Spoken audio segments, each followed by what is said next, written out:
Good morning students.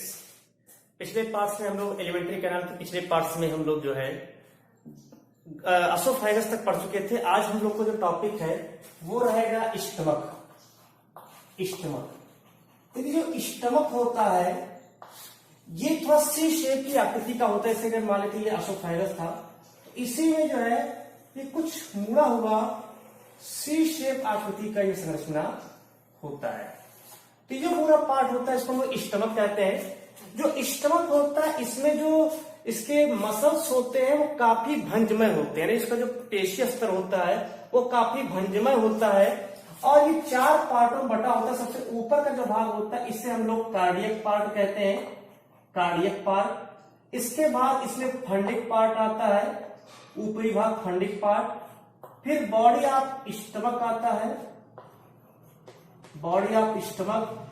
और नीचे की ओर आता है पाइलोरस या पाइलोरिक पार्ट। तो इस तरह से जो स्टमक होता है वो ह्यूमन स्टमक चार भागों में बटा होता है। अगर हम कुछ रूमिनेंट जानवरों की बात करें, रूमिनेंट मतलब होता है जो जुगाली करने वाले जंतु होते हैं, उनमें जो स्टमक होता है वो चार कक्षों में बटा होता है। कि ह्यूमन में जो स्टमक होता है एक ही कक्ष में बटा होता है, उनमें चार कक्ष में बटा होता है। तीन कक्ष जो होते हैं उसमें से जो तीन कक्ष होता है वो तीन कक्ष जो जुगाली करने वाले होते हैं उससे भोजन को वापस जो ला करके अपने मुंह में फिर से उसको जो लुगदी बनाते हैं, क्योंकि वहां पर सेलुलोज का पाचन करना होता है। एक जो चैम्बर होता है उस एक चैम्बर में जाकर के भोजन वहां पर डाइजेस्टिव का काम करेगा, नहीं वहां पर जो उसका एकदम सरल मालिक्यूल में टूट जाता है तो वहां पर जाता है। इसी प्रकार ऊंट के बारे में पढ़े होंगे तो ऊंट में भी जो होता है उसमें भी चार कक्षों में बटा होता है कि उसमें जो दो थैलियां होती हैं उन दो थैलियों में वो जल भर सकता है, यानी उसमें जो जल होता है वो जल वहां पर जो है उस थैलियों में भरता है। तो ह्यूमन की बात करें तो ह्यूमन में जो है चार पार्ट से बटे होते हैं। उसका स्टमक जो होता है सी शेप का होता है, अप्रॉक्स 25 सेंटीमीटर के अप्रॉक्स ये पूरा जो है रहता है। और उसमें चार part cardiac part, fundic part, body of stomach and pyloric part पाया जाता है। इसके अंदर की ओर काफी भंजमय पाया जाता है। और इसमें एक चीज जो है इसमें दो प्रकार के मूवमेंट होता है। एक उसमें पेरिस्टाल्सिस मूवमेंट होता है, पेरिस्टाल्सिस मूवमेंट, और एक होता है चर्निंग मूवमेंट। यानी इसमें जो है क्रमाकुंचन गतियां और मंथन गतियां दोनों एक साथ होती हैं। इसमें जो असोफाइगस मैंने बताया था जो क्रमाकुंचन गतियां होती हैं वो एक दिशीय होती है, यूनिडायरेक्शनल होती है, जबकि इसमें क्या होता है जो क्रमाकुंचन गतियां होता है इस कार्डियक पार्ट से स्टार्ट होता है और स्टार्ट होकर के ये इस पाइलोरिक पार्ट पर आता है, फिर टकरा करके वापस आ जाता है, यानी बाई डायरेक्शनल यहां पर होता है।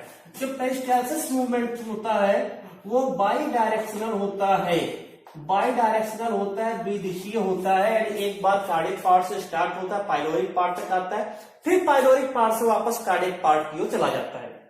जबकि चरनी वाला होता है, मंथन होता है, जैसे मथा जाता है कोई चीज, उसी प्रकार से भोजन को मथने का काम जो है ये करता है। इसकी जो दीवारें होती है उस दीवारों में जो स्टमक वाल होता है जो है यहाँ पर जो अमाशय की जो भित्ति होती है वो दीवार होती है, उस अमाशय की दीवारों में अनुमानतः लगभग जो है 3.5 करोड़ यानी करोड़ जो है यहाँ पर गैस्ट्रिक ग्लैंड प्रेजेंट होता है। ध्यान में लगभग अनुमानतः 3.5 करोड़ गैस्ट्रिक ग्लैंड यानी जठर ग्रंथियां हमारे स्टमक में प्रेजेंट होता है। जो गैस्ट्रिक ग्लैंड होता है इस गैस्ट्रिक ग्लैंड में जो है चार प्रकार की मुख्य कोशिकाएं होती हैं। मुख्य रूप से चार कोशिकाएं इसमें पाई जाती है। पहला इसमें होता है जो सबसे पहला इसमें म्यूकस नेक सेल, म्यूकस नेक सेल होता है, श्लेष्मिक ग्रीवा कोशिका कहते हैं। इस श्लेष्मिक ग्रीवा कोशिका से यहाँ पर जो है म्यूकस का स्राव होता है, श्लेष्म का स्राव होता है। दूसरा इसमें जो होता है उसको पेराइटल, पेराइटल या ऑक्जेंटिक सेल कहते हैं, ऑक्जेंटिक सेल पाया जाता है। इससे जो HCl का स्राव होता है और कुछ जो है इंसेंट्रिक फैक्टर का स्राव होता है, कुछ तात्विक कारक का स्राव होता है। तात्विक कारक इंसेंट्रिक फैक्टर का काम होता है विटामिन B12। विटामिन B12 के एब्जॉर्प्शन में जो है ये काफी इंपॉर्टेंट होता है। इसके अलावा इसमें जो है जाइमोजेनिक सेल होता है। इस जाइमोजेनिक को हम लोग जो है यहाँ पर चीफ सेल के भी नाम से जानते हैं, चीफ सेल होता है।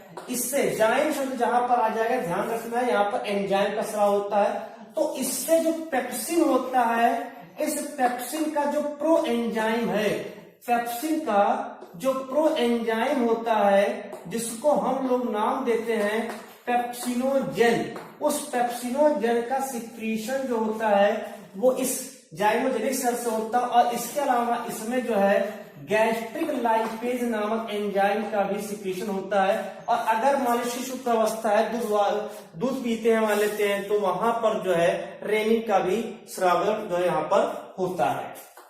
चौथी जो कोशिका होती है उसको कहते हैं enteroendocrine cell, enteroendocrine cell. एक चीज ध्यान देना, जहां पर एंडोक्राइन शब्द आ जाएगा वहां पर निश्चित रूप से कोई ना कोई हार्मोन का स्राव होता है।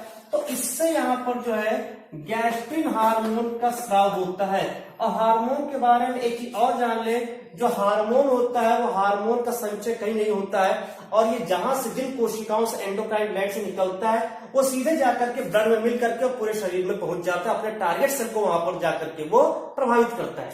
तो ये जो पदार्थ, ये चार जो भाग होते हैं, चार कोशिका होती है, ये जो है मुख्य रूप से गैस्ट्रिक ग्लैंड के होते हैं। इसमें म्यूकस, एचसीएल, इंसेंट्रिक फैक्टर, पेप्सिनोजेन और गैस्ट्रिक लाइपेज, ये इतने पदार्थ मिल करके जो है गैस्ट्रिक जूस का निर्माण करते हैं। तो गैस्ट्रिक जूस क्या होता है, इस गैस्ट्रिन हार्मोन को छोड़ करके अगर जितने भी जो है यहाँ पर पदार्थ बन रहे हैं, उन सारे पदार्थों का जो मिश्रण होता है उसी को कहते हैं गैस्ट्रिक जूस। गैस्ट्रिक जूस जो होता है इसमें चूंकि HCl प्रेजेंट है, इसीलिए इसका पीएच मान लगभग जो है 0.5 से 1.5 के बीच में जो है होता है, अर्थात यह जो है काफी एसिडिक नेचर का जो है होता है। फिर एक क्वेश्चन ये आता है, अगर ये इतना एसिडिक है, तेजाब है, तो ये हमारी स्टमक को क्यों नहीं जो है नुकसान पहुंचा पाता है? उसका रीजन होता है यह म्यूकस। यह म्यूकस क्या करता है कि इस जो कोई वो स्टमक का जो भित्ति होती है, दीवार होती है, उस स्टमक के दीवार पर जो पहुंच करके उस पर 3 से 5 मिलीमीटर का एक वसी स्तर बना लेती है, जिसका कारण जो है जो HCl का प्रभाव उसकी दीवारों पर नहीं पड़ता। इसीलिए हमारे स्टमक में अगर HCl आता है तो हमारे स्टमक को नुकसान नहीं पहुंचा पाता है। तो ये था पूरा स्टमक में मुख्य रूप से गैस्ट्रिक ग्लैंड पाया जाता है, जिससे अम्लीय एक गैस्ट्रिक जूस का स्राव होता है। गैस्ट्रिक जूस में क्या क्या होते हैं? म्यूकस होता है, HCl होता है, तात्विक कारक होता है, पेप्सिनोजेन होता है, गैस्ट्रिक लाइपेज होता है, कभी कभी रेनिन भी, जो रेनिन एंजाइम है वो भी पाया जाता है। तो इस तरह से यहाँ पर इसलिए पदार्थों से मिलकर के जो है यहाँ पर जो है गैस्ट्रिक जूस बनता है। तो ये पूरा था स्टमक जो होता है इसे थैलेनुमा संरचना भी कह सकते हैं, जहां पर भोजन को कलेक्ट करने का कार्य किया जाता है। तो यहाँ पर भोजन को कलेक्ट करने का कार्य होता है। और इसके अलावा इसमें कुछ आंशिक पाचन भी होते हैं, जैसे अल्कोहल हुआ या मेडिसिन हुआ, उसका पाचन यहाँ पर हो जाता है। अल्कोहल और मेडिसिन का पाचन यहाँ पर हो जाता है। इसीलिए जब हम लोग कोई मेडिसिन लेते हैं तो बहुत तेजी से जो है वो अपना जो असर होता है उसको दिखाने लगता है। 5-10 मिनट में ही वो एक्टिव होकर के हमारी बॉडी को जो भी उस पर प्रॉब्लम होती है उसको दूर करता है। इसके अलावा इसमें अल्कोहल भी जो एब्जॉर्प्शन होता है, अल्कोहल जैसे पीते 5-10 मिनट में नशा चढ़ना शुरू हो जाता है। तो अगला टॉपिक है स्मॉल इंटेस्टाइन। वो इंटेस्टाइन जो होता है चौथा पार्ट, ये तीसरा पार्ट था स्टमक, चौथा पार्ट है इंटेस्टाइन। जो इंटेस्टाइन होता है ये 2 प्रकार के होते हैं। एक होता है स्मॉल इंटेस्टाइन और एक होता है लार्ज इंटेस्टाइन। तो हम लोग पढ़ेंगे स्मॉल इंटेस्टाइन। एक स्मॉल इंटेस्टाइन होती है लगभग 6 से 7 मीटर लंबी होती है, 6 से 7 मीटर लंबी होती है। और लेकिन इसका जो व्यास होता है, डायमीटर होता है, काफी पतला होता है, 3 से 5 मिलीमीटर, यानी जो उसका डायमीटर व्यास होता है काफी जो है पतला होने के कारण इसको लोग छोटी आंत कहते हैं। जो स्मॉल इंटेस्टाइन होता है, ये स्मॉल इंटेस्टाइन लगभग 6 से 7 मीटर लंबी होती है और 3 पार्ट्स में बटी होती है। 3 पार्ट्स में बटी होती है। डुओडेनम, जो डुओडेनम होता है अप्रॉक्स 25 सेंटीमीटर लॉन्ग होता है। जेजुनम, जेजुनम, जिसको हम लोग मध्यांश कहते हैं, 2.6 मीटर लॉन्ग होता है। और तीसरा होता है इलियम, अप्रॉक्स 3.6 मीटर लॉन्ग होता है। तो इस तरह से स्मॉल इंटेस्टाइन में 3 पार्ट्स होते हैं, duodenum, jejunum and ileum. Duodenum जो होता है ये सी शेप का होता है। सी शेप का जो है ड्यूडेनम होता है, यही से पैंक्रियाज आकर के जुड़ती है, पैंक्रियाटिक जूस, और साथ में जो बाइल जूस होता है वो bile juice and pancreatic juice आकर के इस ड्यूडेनम में गिरता है और भोजन की जो अम्लता है, जो स्टमक से अम्ल आया है, उस स्टमक की अम्लता को दूर कर भोजन को क्षारीय बनाने का कार्य करता है। तो ये यहां पर होता है। तो ड्यूडेनम क्या है, एक सी शेप की संरचना होती है जिसमें जो है bile juice and pancreatic juice दोनों आकर के मिलता है और दोनों मिल करके वहां पर जो है जो भोजन की अम्लता, उस अम्लता को दूर कर भोजन को क्षारीय माध्यम में कन्वर्ट करता है। दूसरा जेजुनम होता है, यह इसकी भी जो मोटाई होती है थोड़ा सा अधिक मोटा होता है। तो इसके आगे जो ड्यूडेनम है या जेजुनम है, दोनों थोड़ा से इसके व्यास की अगर बात करें तो थोड़ा सा ये इसका व्यास जो है इलियम की अपेक्षा अधिक होता है। और इसका इलियम होता है जो इलियम की व्यास कम होती है। अगर पूरे स्मॉल इंटेस्टाइन की बात करें, इनके दीवारों की बात करें, तो इसकी जो इनर वॉल होती है, ये इनर वॉल है, अंदर की ओर इनर वॉल, इस इनर वॉल पर छोटे छोटे मखमल के समान संरचनाएं पाई जाती है। यहां पर कुछ छोटे बड़े ऐसे दिखा रहे इसको हम, ये तो इसको यहां पर जो ये छोटे छोटे आते हैं इसको कहते हैं विलाई। बहुत छोटे छोटे इसमें जो है रसांकुर पाए जाते हैं, विलाई पाए जाते हैं। और इसी विलाई के बीच में अगर पूरी बात करें तो इसी के बीच में एक जो है यहां पर, ये ध्यान में एक ही होता है, एक यहां पर जो है लैक्टियल लिम्फ वेसल्स पाया जाता है। तो एक यहां पर लैक्टियल लिम्फ वेसल्स पाए जाते हैं, इसकी संख्या एक ही होती है, काफी मोटी सी होती है लिम्फ वेसल। तो ये इसके जो है बीच में पाया जाता है। और इसके अलावा इसमें बहुत छोटे छोटे जो है बिलाई होते हैं। इसी बिलाई के बीच बीच में जो बिलाई होता है, इसी बिलाई के बीच में, यही इसी बिलाई के बीच में जो है कुछ श्लेष्म के बने हुए श्लेष्मिक कला के भंज पाए जाते हैं। उस श्लेष्मिक कला के जो भंज होता है उसको नाम दिया गया इंटेस्टाइनल ग्लैंड। इंटेस्टाइनल ग्लैंड क्योंकि ये दरार के रूप में पाया जाता है, दरारों के रूप में पाया जाता है, इसलिए इसका दूसरा नाम रखा गया है क्रिप्स ऑफ लीवरकुहन। क्रिप्स ऑफ लीवरकुहन, लीवरकुहन की दरारें। तो जो इंटेस्टाइनल ग्लैंड होता है वो उसी विलाई के बीच बीच में उपस्थित होता है, जिसे हम इंटेस्टाइनल ग्लैंड यानी आंतरिक ग्रंथि या लीवरकुहन की दरारें कहते हैं। जो इंटेस्टाइनल ग्लैंड होता है, इंटेस्टाइनल ग्लैंड, इस इंटेस्टाइनल ग्लैंड से जो है इंटेस्टाइनल जूस का स्राव होता है। इंटेस्टाइनल जूस का स्राव होता है। और ये इंटेस्टाइनल जूस जो होता है, ये इंटेस्टाइनल जूस क्षारीय माध्यम होता है। इसके अलावा जो बिलाई होती है, इनकी बिलाई की कोशिकाओं से भी इंटेस्टाइनल जूस का सिक्रीशन होता रहता है। इसी बिलाई के बीच बीच में कुछ छोटे छोटे यहां पर पाए जाते हैं, जिसको हम लोग कहते हैं माइक्रोविलाई। और ये जो विलाई और माइक्रोविलाई होते हैं, ये दोनों आपस में मिल करके अवशोषण की सतह को लगभग 600 गुना ज्यादा बढ़ा देते हैं, जिससे कि जो भोजन का डाइजेशन हो चुका है उस भोजन को आसानी से अवशोषित किया जा सके, ज्यादा मात्रा में उसका अवशोषण वहां पर किया जा सके। ठीक, जो ड्यूडेनम होता है, अगर ड्यूडेनम की बात किया जाए तो इस ड्यूडेनम में की जो श्लेष्मिक कला होती है, जो म्यूकस मेम्ब्रेन होती है, ये म्यूकस मेम्ब्रेन श्लेष्मिक जो कला होती है, इस म्यूकस मेम्ब्रेन के आधार पटल से लैमिना प्रोप्रिया यानी कि आधार पटल से जो है, आधार पटल से कुछ यहां पर जो है ग्लैंड्स और भी निकली होती है, इसको हम लोग कहते हैं ब्रूनस ग्लैंड। ब्रूनस ग्लैंड इसमें जो है निकलती है। और ये जो ब्रूनस ग्लैंड होती है, इसकी जो नलिकाएं होती है, इसका जो ट्यूब होता है, ट्यूब्यूल होता है, नलिकाएं जो होती हैं, ये भी आकर के इंटेस्टाइनल ग्लैंड में ही खुलता है। इन जो क्रिप्स ऑफ लीवरकुहन है, उसी लीवरकुहन की दरारों में जो है ये खुलता है। यानी इससे जो निकलने वाले पदार्थ होते हैं वो आकर के इसमें स्रावित होते हैं। इसके अलावा जो लीवर कोन की दरारें होती हैं, क्रिप्स ऑफ लीवर कोन, जो जिसको हम इंटेस्टाइनल ग्लैंड्स कहते हैं, ये क्रिप्स ऑफ लीवर कोन या इंटेस्टाइनल ग्लैंड जो होती है, इसकी जो अंतिम सिरे होते हैं जैसे ये, इसमें लगातार जीवन भर माइटोसिस सेल डिवीजन होता रहता है और इस माइटोसिस सेल डिवीजन के कारण ये लगातार समसूत्री विभाजन होता है, तो नष्ट होता रहता है ऊपर से, लगातार इसमें जो है समसूत्री विभाजन जीवन भर होता रहता है, इसीलिए इसको कहते हैं स्टेम सेल। ऐसी कोई भी कोशिका जिसमें जीवन भर समसूत्री विभाजन होता है उसको वंश कोशिका के नाम से जानते हैं, स्टेम सेल कहते हैं। तो ये यहां पर होता है। इसी जो ब्रूनर ग्लैंड्स है और इंटेस्टाइनल ग्लैंड्स आगे खुलता है, इसी के बीचों बीच में कुछ अन्य जो है वो पाए जाते हैं, क्या नाम है, ऑर्गन, जिसको कहते हैं पेयर्स पैचेस।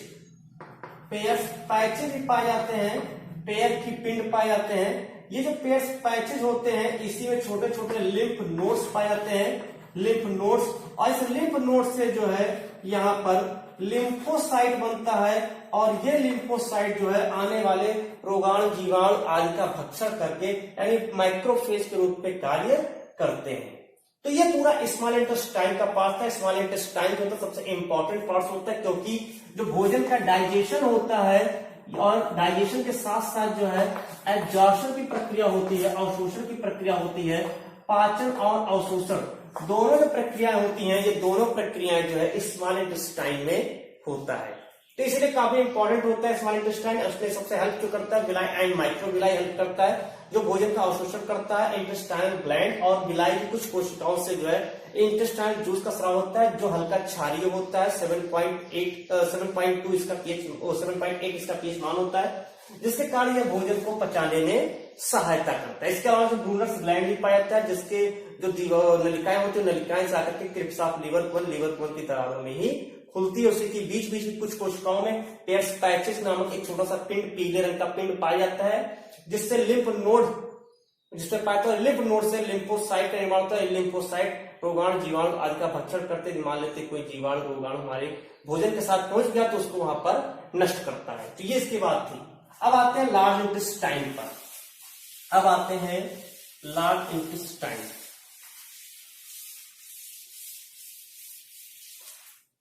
दूसरा देखिए, जो लार्ज इंटेस्टाइन होता है साइज में छोटा होता है, ध्यान रहे, ये केवल जो है 1.5 से लेकर के अधिकतम 2 मीटर तक ही जो है ये होता है। एक्चुअल में मैक्सिमम 1.5 भी मान के चलते हैं इसको लोग, कि इतना लगभग जो है ये रहता है 1.5 मीटर ये मान लेते हैं। और इसकी जो लेकिन डायमीटर होता है 6 से 7 सेंटीमीटर का होता है। इसका जो डायमीटर होता है ये 6 से 7 सेंटीमीटर का होता है, इसीलिए जो है इसे हम लोग लार्ज इंटेस्टाइन कहते हैं। लार्ज इंटेस्टाइन जो होता है इसमें 3 प्रकार के जो है 3 भाग होते हैं। सबसे पहला होता है सीकम। सीकम जो होता है एक बैग लाइक स्ट्रक्चर होता है, या इसको कह सकते हैं आर्क साइक लाइक स्ट्रक्चर होता है। एक थालीनुमा संरचना जो है ये पाया जाता है। तो एक बैग लाइक स्ट्रक्चर या साइक लाइक स्ट्रक्चर होता है, काफी जो है पाउच लाइक भी कर सकते हैं, पाउच लाइक भी होता है, यहाँ स्ट्रक्चर होता है। जो सीकम होता है, ये सीकम आगे चल करके जुड़ा होता है एक वर्मीफॉर्म अपेंडिक्स से। वर्मीफॉर्म अपेंडिक्स से जुड़ा होता है। ये वर्मीफॉर्म अपेंडिक्स जो होता है ये कभी कभी इसमें कुछ बैक्टीरिया आदि का इन्फेक्शन हो जाता है, जिस कारण इसको ऑपरेशन से काट करके हटा देते हैं। इसका कोई प्रभाव हमारे शरीर पर नहीं पड़ता है। कृमि रूपी परिशेषता जो कहते हैं, ये अवशेषण के रूप में पाया जाता है। दूसरा जो पार्ट होता है वो कोलन होता है। इस कोलन भाग में जो है यहाँ पर रीएब्जॉर्प्शन होता है। रीएब्जॉर्प्शन होता है, किसका रीएब्जॉर्प्शन होता है? जो वाटर है एंड सम मिनरल्स, कुछ मान लेते हैं अगर मिनरल्स रह गया है जिसका पाचन नहीं हो पाया है छोटी आंत में, तो उसका और जल का यहाँ पर पुनरावशोषण होता है, जिससे कि जो अपशिष्ट पदार्थ होता है धीरे धीरे ठोस में परिवर्तित होता है। कोलन 4 प्रकार के होते हैं। एक होता है असेंडिंग कोलन होता है, असेंडिंग कोलन। एक जो होता है वो ट्रांसवर्स कोलन होता है, ट्रांसवर्स कोलन। एक जो होता है वो डिसेंडिंग कोलन होता है, और एक जो होता है वो सिग्मॉइड कोलन होता है, क्योंकि यह जो है एस की आकृति में जो है मुड़ा होता है इसलिए इसका नाम सिग्मोइड कोलम रखा गया है। तो इसमें क्या होता है, रीअब्जॉर्प्शन होता है जल का, या कुछ अगर मान लो मिनरल्स उसमें बचे तो उसका पुनरावशोषण हो जाता है और धीरे धीरे वो जो है ठोस पदार्थ बन करके तीसरे भाग रेक्टम के थ्रू जो शरीर से बाहर निकल जाता है, रेक्टम के थ्रू शरीर से बाहर निकल जाता है। यहां तक जो सीकम या कोलन है यहाँ पर जो है कुछ क्रमाकुंचन गतियां चलती है, लेकिन रेक्टम वाले भाग में क्रमाकुंचन गतियां नहीं होती है। तो यहीं पर आकर के भोजन रुक जाता है। ध्यान दें, जो अपशिष्ट पदार्थ वहां पर रुकता है और फिर इसके जो रेक्टम के थ्रू जो है ये एनस से होकर के जो भी अपशिष्ट पदार्थ होते हैं वो अपशिष्ट पदार्थ हमारे शरीर से बाहर त्याग किए जाते हैं और इस प्रकार से भोजन की पूरी प्रक्रिया कंप्लीट हो जाती है। यानी कि पूरा भोजन है वो 5 चरणों में यहाँ पर पढ़ाई कर सकते हैं अलग से। जैसे सबसे पहले है इंजेशन, मतलब अंतर्ग्रहण। ये अंतर्ग्रहण भोजन को ग्रहण करना और स्टमक तक के भाग में होता है। दूसरा होता है डाइजेशन। डाइजेशन स्टमक से स्टार्ट होकर के स्मॉल इंटेस्टाइन तक में डाइजेशन होता है। फिर उसके एब्जॉर्प्शन, एब्जॉर्प्शन की जो प्रक्रिया होती है ये स्मॉल इंटेस्टाइन में होता है। स्मॉल इंटेस्टाइन इसको लिखते चले, ये बक्कल कैविटी से स्टार्ट होकर के बक्कल कैविटी से स्टमक तक होता है। डाइजेशन स्टमक से स्टार्ट होकर के स्मॉल इंटेस्टाइन पूर्ण रूप से हो जाता है, स्मॉल इंटेस्टाइन में पूर्ण रूप से हो जाता है। एब्जॉर्प्शन केवल स्मॉल इंटेस्टाइन में होता है, स्मॉल इंटेस्टाइन होता है। उसके एसिमिलेशन, स्वांगीकरण जो होता है एसिमिलेशन, ये एसिमिलेशन की प्रक्रिया में होता क्या है, जो सरल अणु है उस सरल अणुओं का जटिल अणुओं में संश्लेषण होता है। सरल अणुओं का जटिल अणुओं में संश्लेषण होता है और ये संलग्न होता है, कोशिकीय स्तर का जो है ये होता है कोशिकाओं में होता है और इसी के फलस्वरूप जो है प्रोटोप्लाज्म जीव द्रव्य का निर्माण होता है, जीव द्रव्य का निर्माण होता है स्वांगीकरण की प्रक्रिया में। और एक होता है इजेशन, यानी शरीर से बाहर मल त्याग निकालना, और यह प्रक्रिया यहाँ पर आता है, यहाँ से जो है बाहर निकलता है लार्ज इंटेस्टाइन, क्या नाम है, जिसका रेक्टम होता है उस रेक्टम से निकलता है। कह सकते हैं लार्ज इंटेस्टाइन इसमें जो पार्टिसिपेट करता है। तो ये 5 स्टेप इसमें आते हैं,